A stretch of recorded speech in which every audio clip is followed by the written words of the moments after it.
হরে কৃষ্ণ বন্ধুরা, আজকে ডে 5 এবং সকালবেলা ঘুম থেকে উঠে ছাতু দুধ কলা খেয়ে আমি আমার রুমটাকে ভালোভাবে ক্লিয়ার করি। এবং ওর রুমটাকে ক্লিয়ার করা হয়ে গেলে আমি আমার সেকেন্ড মিল নিই, যেখানে ছিল ডালিয়া আর ডিম।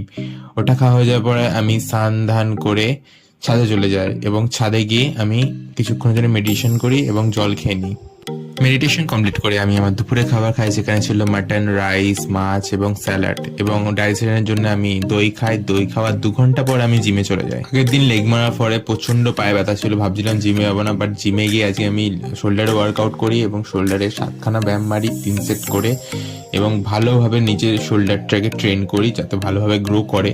তারপর আমি আমার হোয়ের প্রোটিন খেয়ে আমি বাড়ি চলে আসি। বাড়ি এসে আজকে আমি শুধু চানা খাই। চানা খাওয়ার 2 ঘন্টা পরে আমি আজকে ডিনার কমপ্লিট করি। ডিনারে ছিল আমার শুধু আজকে চিকেন আর পরোটা। তারপর দিনের শেষে আমার ফেভারিট ইউটিউবার সাকিব গোখলের ভিডিও দেখে আমি আমার দিনটা আজকে